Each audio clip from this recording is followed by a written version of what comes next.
you, did they lie? Focus on America today. I'm okay with the revisions. These were made up lies to the American people for an election day. I'm sorry. It was for an election day. My friend, you are lying. I'm not lying. Because these are when Joe Biden came out and said these jobs are created. Stop. This is exhausting. It is exhausting. Well, Abby Phillip on her CNN show finally looked MAGA pundit Ben Ferguson dead in the eye and told him he was lying. I've been waiting for that since I started doing these videos. Why don't we take a look at this clip from Abby Phillip's CNN show with Ben Ferguson and the rest. I'm going to have my opinions to add. As I do, this one gets a little bit spicy. Let's check it out. The long-awaited September jobs report is now out, and it is as messy as it gets. The good news is that the labor market added 119,000 jobs in September. That is more than double what economists expected. Here's the bad news. Unemployment rose 4.4%, and it is the highest level in nearly 4 years. And then there are the revisions, which paint an even darker picture. The data shows the U.S. economy actually shed jobs in August.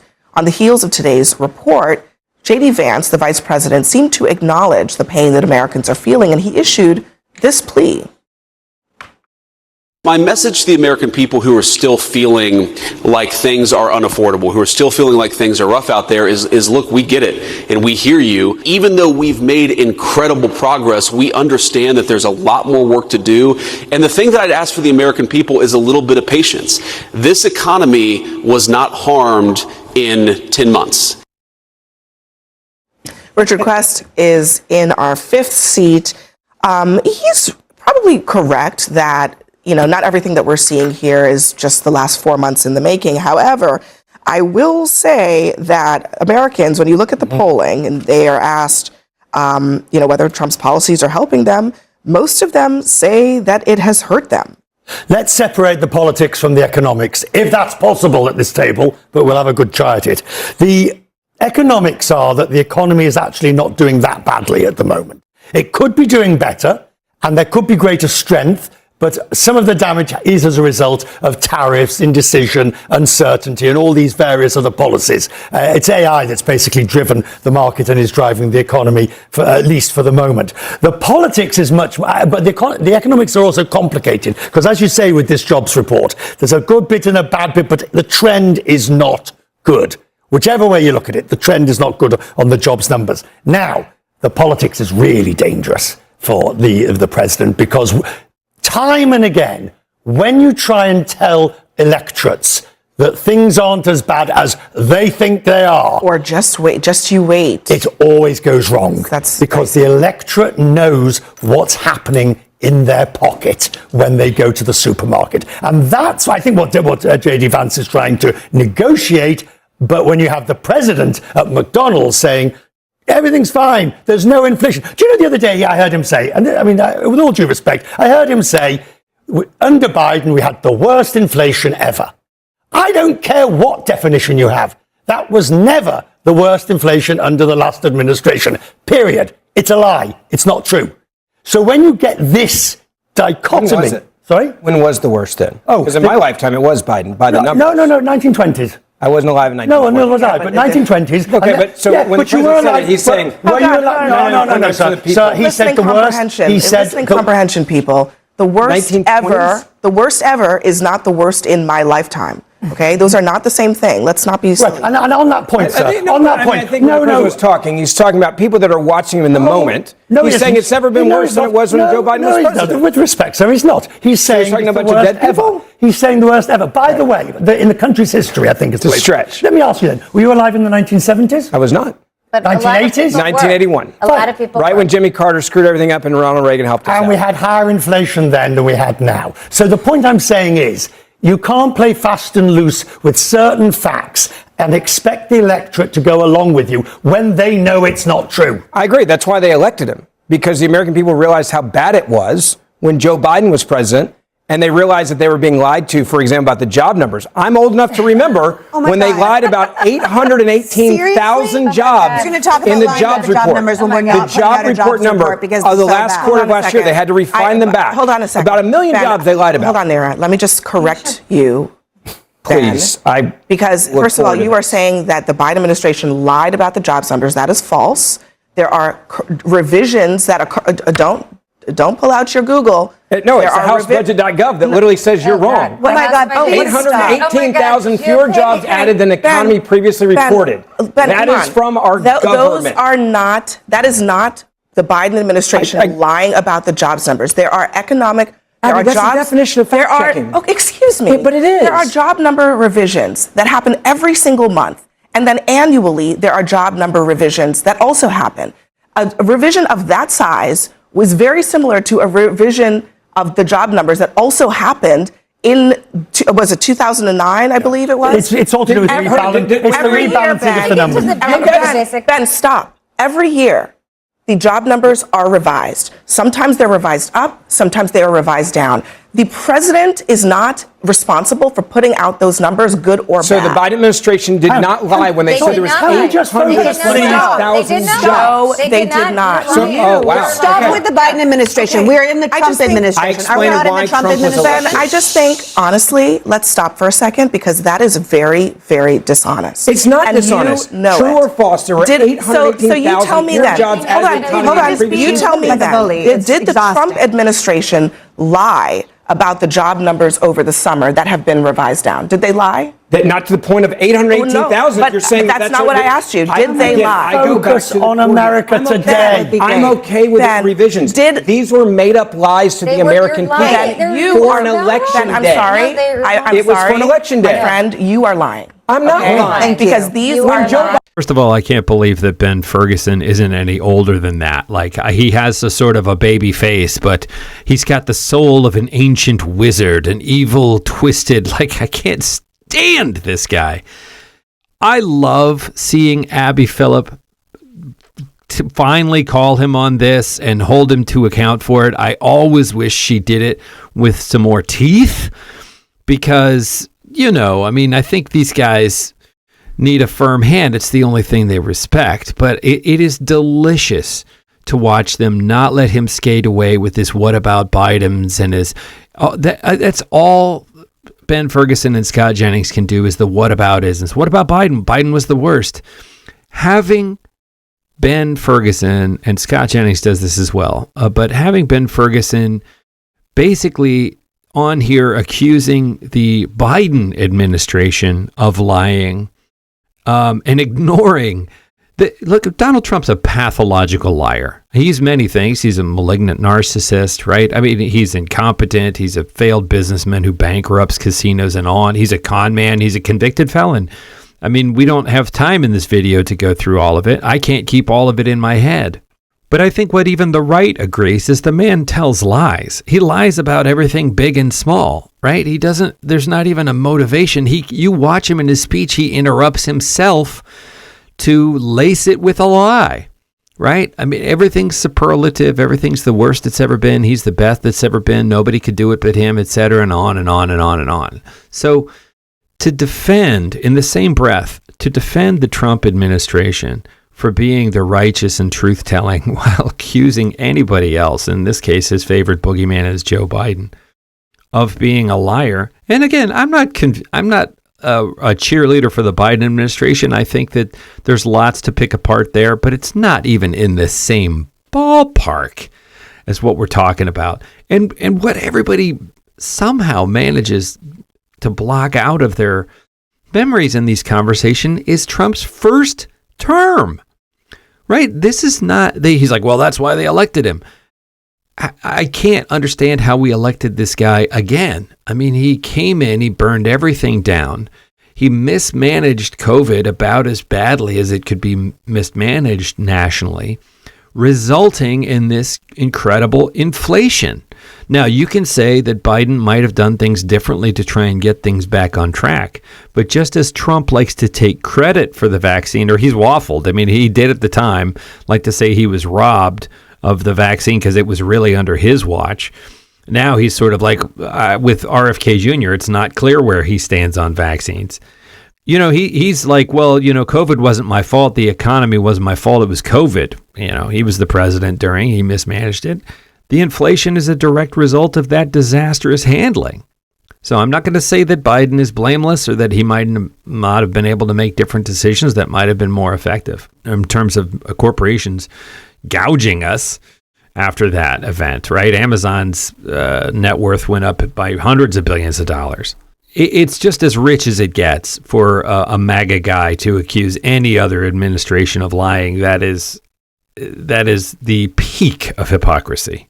Biden came out and said these jobs are created. This is exhausting. This is exhausting. This is why you guys lost the election. I'm sure it is why we lost the election. That's not the point at all. Let me make one other factual point, because I think this is super important. Donald Trump ran on lowering the cost of goods. He also ran on a manufacturing renaissance in this country. Guess what has not happened? Manufacturing in this most recent jobs report has been down 6,000 jobs. And since the top of the year, we have a chart that you can see. This is the trajectory. It was going up a little bit in January, and since then it has been going down. If the president manages to get manufacturing of the right sort back, it will certainly be an absolute achievement. And credit to the administration for what they are doing in certain key areas. Where I find it fanciful to the point of ludicrous is when he says $17 trillion of new investment from since the administration came in January. You don't need to over-egg the pudding. Investment is coming into the United States. Yes, they are getting it in back. Record numbers, yeah. They're getting it by bullying, by cajoling, by all sorts of ways. But it is coming, I'll grant you. But please, 17 Can I just say, let's just bring it back to today. Very quickly.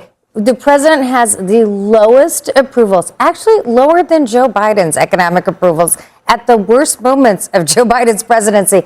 Donald Trump has a lower economic approval today. And don't ask me, ask Fox News. It's a Fox News poll that's showing low numbers for him, but it's not just Fox News. It's Marquette. It's Reuters. All the polls. Even Rasmussen is showing a big dip. And that is because the public is concerned about the president's policies that have raised their prices. But that's because U.S. prices... We have to take a quick break. We will resume this on the other side of it. We'll be right back. As the other pundit said, it is exhausting. It's exhausting to listen to them talk over each other, but it's exhausting to listen to propagandists like Ben Ferguson spout this nonsense. The only argument that Ben Ferguson and Scott Jennings and the rest of these MAGA talking heads propagandists have is that shut up libs, everything's great, you're welcome, right? Blame everything on the Democrats. What about Joe Biden? Things have never been better. That's the whole mantra. And it's exhausting to listen to. I love this video because we finally have Abby Phillip saying you are lying, and she does it in a very mature, very restrained way. I personally would love to see some more clapback about it, because these guys only respect strength, and we see in cases where people stand up to them that they cower like lily-livered cowards. So I think we have to be firm in the face of it.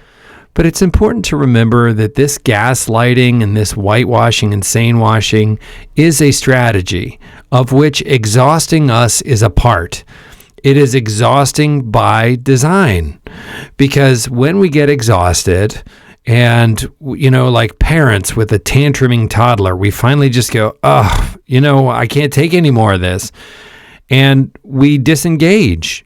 And that is how this becomes normalized. We get used to the tantrum, and the tantrum becomes the new normal. Picking apart Ben Ferguson's baloney, you can say that there is foreign investment in the United States in record numbers right now. Who does that benefit, right? That doesn't paint the whole picture. To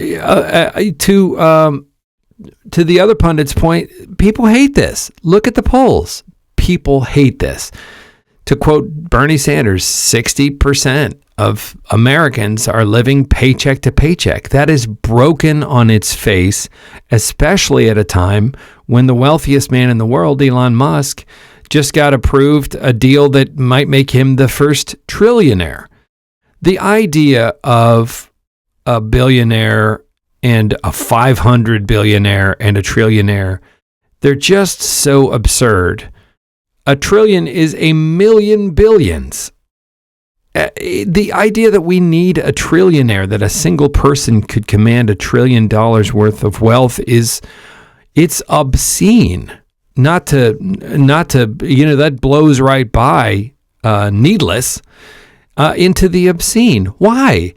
What does it serve to have a single person controlling that kind of wealth? He's already got a space program, right? It bends the imagination. Ben Ferguson cannot let it go that somebody admits that investment is coming into the United States. He has to underline in record numbers, right? And he has no answer for some of these very valid questions that the other panelists put to him. It's all, what about Joe Biden? Well, look, inflation under Joe Biden was because of Donald Trump's mishandling of the COVID pandemic and the price gouging of companies like Amazon. So I think you can say Joe Biden maybe should have or could have done things differently in different ways that might have alleviated that or reined in these corporations that, when the supply chain opened up, didn't lower their prices.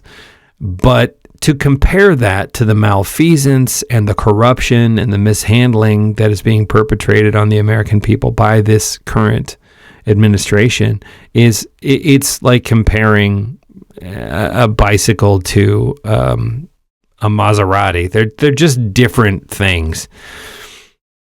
I think it's really, really fascinating to watch people like Ben Ferguson and Scott Jennings double and triple down on this, as though there's still a winner at the end of it, right?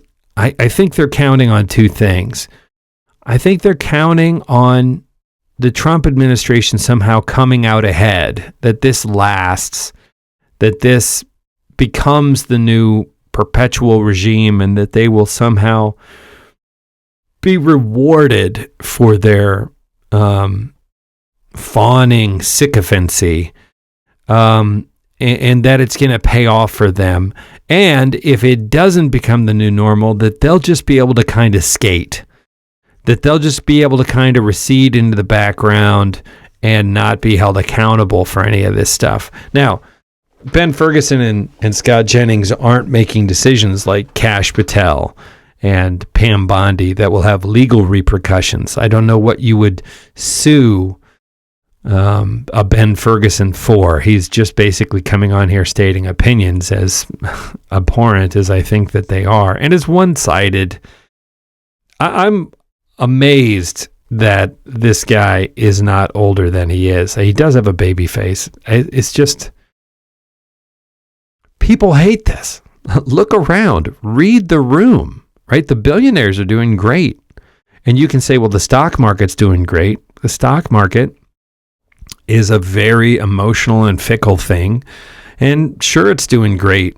All the wealthy have more money. Where are they going to put their money? They buy assets and they put it in the market. The other thing about the market right now is that it's riding this incredible AI bubble. So I suppose if you're in it and you're trying to surf that wave, it could be good for you. But the bigger picture is that this economy does not feel designed to benefit the vast majority of us. And we feel it in our wallets. We feel it when we go to the grocery store. So it's working really well for the Zuckerbergs and for the Elon Musks and for the Jeff Bezoses out there. And it's working really well for the AI oligarchs. But for most of us, you can say, oh, when foreign investment's coming in record numbers, I don't feel that, right? That's not making my housing less expensive. That's not making my healthcare better or less expensive. That's not making my groceries cheaper, or my gas cheaper, or my car payments lower. We're all just trying to get by. Think for a minute about the concept of 60% of this country living paycheck to paycheck. How broken on its face that is. If you're a family of 4 and you are existing paycheck to paycheck, and something happens with your job, you get laid off, these are times when we're seeing a lot of that. We started with jobs numbers here. And you're living paycheck to paycheck. How long can you muddle through before that breaks? A couple of weeks, right? I mean, right now in my town, we've got the food pantry is seeing unprecedented demand. This is a local nonprofit organization that tries to make sure that people in need get food, get meals. It's not about SNAP. This is just a local thing that we see in towns and cities all around the country. Local food banks trying to make sure that nobody's going hungry in our community. And the demand they are seeing is absolutely unprecedented. That is broken, folks. And especially as we head into this Thanksgiving time when, we like to sit down for a meal with our loved ones and give thanks for all that we've got. You see the stories about the Walmart Christmas or Thanksgiving bundle being more meager than it's ever been. When people like Ben Ferguson get on here and insist that Democrats are making it all up and that things have been better than they've ever been, all you have to do is look around you in your day-to-day life to see what bullshit that is. And, the other cliche of Thanksgiving is that you've got some relative, that always brings up politics or is difficult at the holiday table.